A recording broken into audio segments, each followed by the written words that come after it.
Bible के अनुसार परमेश्वर का अनुग्रह का मतलब क्या है? देखिए मैम, आपने जो सवाल पूछा है वो बहुत ही इंपॉर्टेंट क्वेश्चन है, क्योंकि अनुग्रह एक ऐसा विषय है जिसको बाइबल में बहुत ही ज्यादा महत्व दिया गया है और हमारे जीवन में भी अनुग्रह का महत्व है।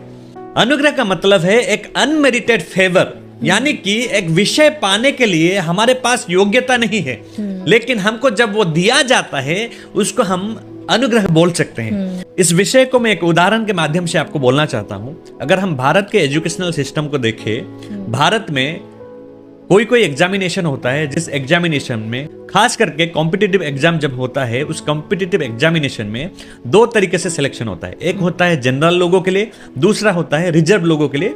रिजर्व कोटा में उन लोगों का सिलेक्शन होता है। जो जनरल लोग होते हैं उन लोगों के लिए जो कट ऑफ मार्क होता है वो थोड़ा ज्यादा रहता है, और रिजर्व लोगों के लिए कट ऑफ मार्क थोड़ा कम रहता है। तो मेरिट से अगर हम लोग देखें तो कट ऑफ मार्क ज्यादा होना चाहिए, लेकिन उन लोगों के लिए थोड़ा सा छूट दिया जाता है।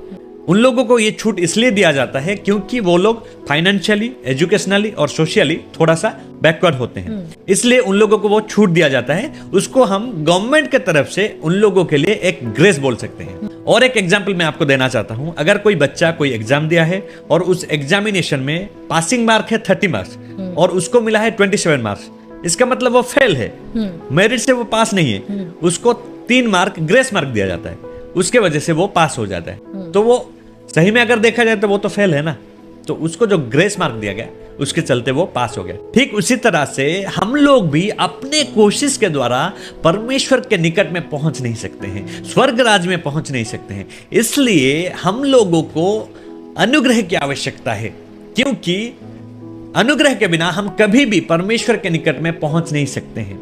अनुग्रह का मतलब है हम जो भी चीज किए हैं, हम लोग जो भी विषय किए हैं, हम लोगों को उस विषय में माफी की आवश्यकता है। माफी के बिना हम कभी भी परमेश्वर के निकट में पहुंच नहीं सकते हैं। वो अनुग्रह ही हमको माफी दे सकता है।